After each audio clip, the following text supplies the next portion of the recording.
Hello, Maxwell. I want to read you one of my favorite Christmas stories. It's called The Mole Family's Christmas. It's copyright 1969 by Russell Hoban, illustrated by Lillian Hoban. Harley Mole and his son Delver did straight mole work. They tunneled and they dug and they brought home the groceries. Harley and Delver wore overalls and thick boots and heavy work gloves. They wore thick glasses because the whole mole family was very nearsighted, and they had little lanterns in their caps because they tunneled in the dark. Here they are, Harley and Delver. They tunneled in the springtime and in the summer. They tunneled through the fall and through the winter. Harley's wife Emma cooked and cleaned and washed the overalls. All three of them worked every single day, and all days were the same for them.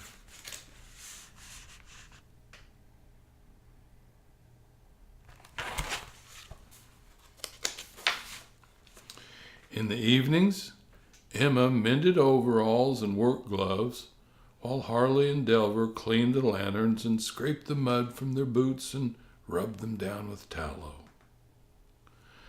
When Delver's chores were done, he polished up and sorted his collection of good-shaped stones and marbles and bits of colored glass that he had found while tunneling.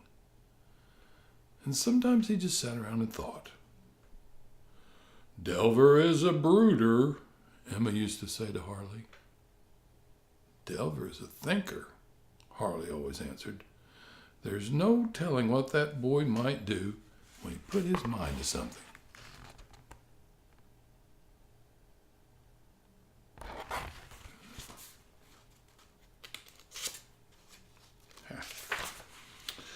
The Mole family's home was under the lawn of a house that had been empty for a long time. But that fall, a family of people moved in. And that winter, very early one morning, when everyone was still asleep, Delver tunneled up through the earth and snow to have a look around. At the back door of the house, he found a house mouse looking at a calendar the milkman had left with season's greetings from the dairy. "Christmas is coming," said the mouse, and ran into his hole.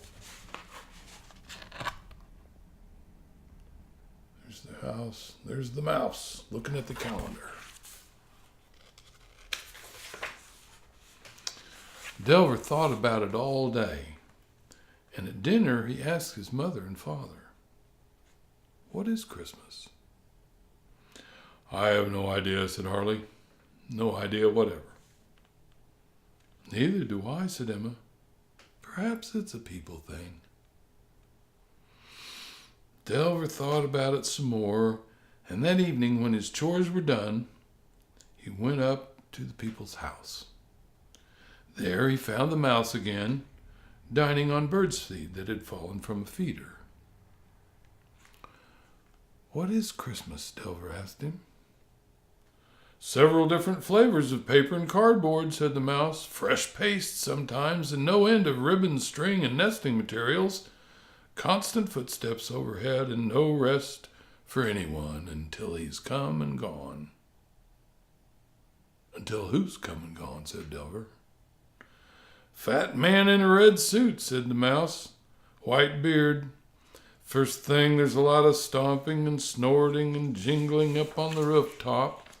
Then he comes puffing and wheezing down the chimney, puts knick-knacks and candy in stockings and leaves all kinds of packages around, says ho, ho, ho, and goes huffing and puffing up the chimney again. It's quite an odd thing. But he does it only once a year, and nobody seems to mind." "What's in the packages?" said Delver. "Skates and trains, dolls and whatnot," said the mouse. The people children write letters, and if they've been good, the fat man brings them what they ask for. Does he bring you anything? Said Delver. No, said the mouse, but it's not my chimney, and I don't write letters. It's late, he said. I've got to be getting home before Ephraim Owl comes by on his evening rounds. Lovely night, isn't it? Look at all those stars. Where? Said Delver. Up in the sky, said the mouse. Where else? He shook his head and ran back into the house. There's the mouse and the stars. Delver can't see them. Delver looked up, but he was too nearsighted to see the stars. When he squinted hard, he could just barely make out a blurry brightness here and there, but that was all. He was still squinting up at the sky when a lady mouse came to nibble at the birdseed. The stars are especially fine tonight, aren't they? She said. They certainly are, said Delver. Indeed, said the lady mouse. It's almost like singing, you know, the way they glimmer and shine, isn't it? Yes, said Delver. I think it is. And he went on squinting while the lady mouse went on nibbling. After a while, Delver said, Do you have any particular way of looking at the stars? I just look up, said the lady mouse. Of course, I have seen people looking at them with telescopes, which is, I suppose, a particular way of looking. Look out, she cried, and dove into the shrubbery, pulling Delver with her, as old Ephraim Owl swooped down upon them. There he's talking to her, and there comes the owl. And they have to hide from him. Hoo-hoo, said Ephraim, as he flew up with nothing in his talons. If not this time, some other time. And he flew away, hooting and chuckling. You'd better keep your eyes open, said Lady Mouse to Delver. He almost caught you.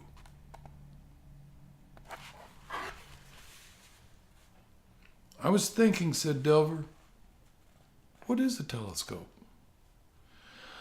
I believe that a telescope is something like an extra, very far-sighted eye, said the Lady Mouse, which would undoubtedly be helpful to anyone who might be somewhat nearsighted. Undoubtedly, said Delver. Thank you very much. Good night. And he tunneled slowly home, thinking about the stars. All the next day, as Delver worked with his father, he thought about the stars that he could not see. And after a while, he began to cry. What's the matter? Said Harley. And Delver told him about the stars. I went above ground a time or two when I was young, said Harley. I heard about stars too, and I know how you feel. There are telescopes, said Delver, and he told his father what the Lady Mouse had told him. I wish I had a telescope, said Delver. So do I, said Harley. It would be nice to see a few stars, just for the experience of it, you know. Maybe if we had a chimney, said Delver, and he told Harley about the fat man in the red suit. Ah, said Harley, but that's a people thing. I never heard of a red-suited fat man giving anything to animals. And anyhow, we haven't got a chimney, said Delver. We've got a stovepipe, said Harley, same as any other animal. You've got to have a chimney, said Delver. A people-sized chimney, said Harley. Well, said Delver, it would have to be big enough for his hand with the telescope, at least. All right, said Harley, taking a deep breath and drawing himself up to full height. We'll make a chimney. When Emma was told about the project, she had many doubts. "I'd like to see the stars as much as anyone else," she said, "but we mustn't get our hopes too high." Nevertheless, she threw herself wholeheartedly into the work. The Mole family made many nighttime trips above ground for sand and cement for their mortar. Harley and Emma and Delver carried pieces of broken brick and heavy stones, always watching and listening for the owl. Old Ephraim failed to catch them night after night, but vowed that he would soon or late dine upon them. "The longer it takes," he said, "the better you'll taste." But the moles kept working on their chimney in spite of Ephraim, and every night it grew higher. The mouse who told Delver about Christmas showed him how to spell out the words for his letter, and by the time the chimney was half built, he was ready to mail it. The question was, where to? "I know he comes down," said the mouse. "So he must come from up. If I were you, I'd send the letter up." So the moles found a very long stick and stuck it straight up in the snow with the letter in a cleft at the end of it. There's the chimney, and there's the sticks in the snow with a letter. The letter said, "To the fat man in the red suit. All of us moles down here have been good. We need a telescope so we can look at the stars. Maybe you don't give things to animals. Well, then I will swap my stone, marble, and glass collection for it. If that is not enough, my father and I could work out the difference in tunnels or plain digging if you need any tunnels or plain digging done. Your friend, Delver Mole." That night the moles stopped work before old Ephraim made his rounds, and so they were in bed when he passed overhead on silent wings. Old Ephraim saw the letter in the stick, snatched it up in his talons, and stuck it in his back pocket, and flew away with it. When the moles came out the next night and saw that the letter was gone, they were very pleased. "Well," said Delver, "now that it's been picked up, it's just a matter of time before the telescope comes." Then the moles worked very hard every night to finish their chimney. All of them hoped very much that the fat man in the red suit would come, but each of them thought that perhaps he might not come. So there's old Ephraim Owl with the letter in his back pocket, and there's the chimney. It's almost done.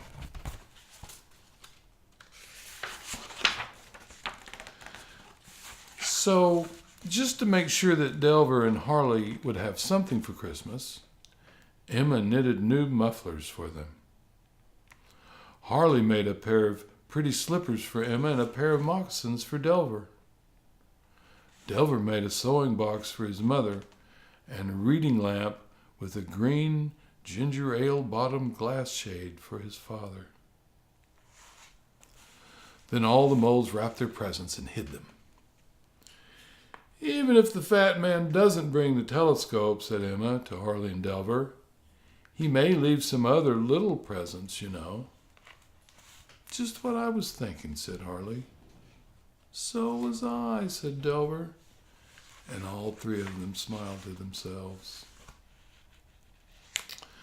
When the moles finished the chimney by the light of the moon on Christmas Eve, they were all exhausted. They sat on top of their chimney and sighed happily, smiling up at the stars they could not see, and they were so tired that they all fell asleep, sitting in a row. They were still sitting there asleep when old Ephraim flew over. "Hoo, hoo," said Ephraim. There they are, like a 3-course dinner, all ready and waiting for me. I'll just swoop down and they'll jump up and run, but they won't be fast enough. And there they are, asleep on their chimney, and the old owl getting ready to swoop down on them. He's hungry, I think. Ephraim swooped down, but the tired moles stayed fast asleep. This doesn't seem quite right, said Ephraim, and he flew up again. I'll hoot very loudly and count to 10 and give them a head start, but then I'll catch them. Ooh, he shouted, wake up! But the moles would not wake up. Silly things, said Ephraim. They write letters about telescopes and stars, and they sleep out in the open by the light of the moon. Certainly they deserve to be eaten.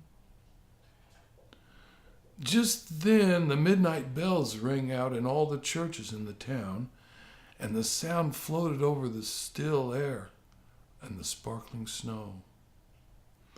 Then from high up under the silent singing stars there came a faint jingling of sleigh bells, and all at once old Ephraim felt very jolly and full of fun. Wouldn't those moles feel foolish if they woke up and found themselves not eaten? And maybe just for fun I'll give that letter to whoever is up there in a sleigh. Maybe he knows the fat man in the red suit. So it was on Christmas morning. The moles woke up feeling very foolish for having fallen asleep out in the open and found themselves not eaten. And there beside them on the chimney was a beautiful, shining telescope.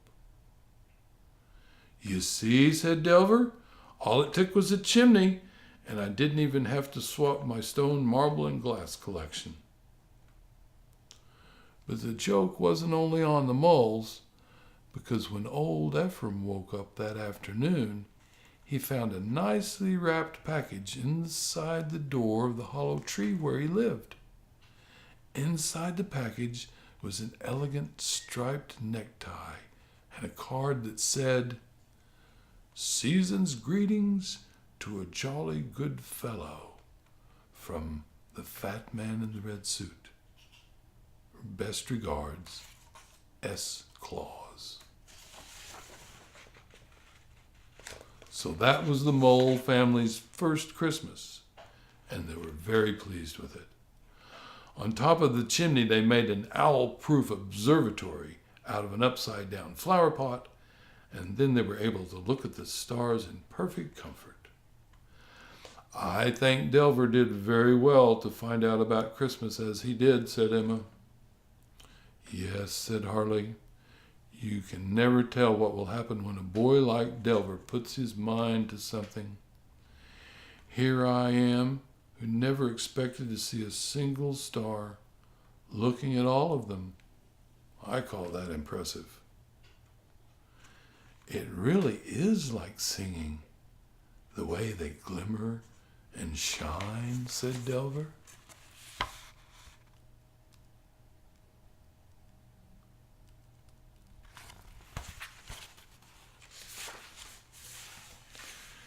Even Delver's mouse friends, who were not at all nearsighted, found that they enjoyed viewing the stars through a telescope, and they came to visit Mole's observatory often. Old Ephraim wears his necktie constantly, and although he still hunts the moles regularly, he has not yet managed to catch them. There has been talk of using the mole chimney next Christmas for all the local animals, and the mice are already at work on their letters to the fat man in the red suit. So is old Ephraim, who, being somewhat more knowledgeable, will address his letter to S. Claus. The end.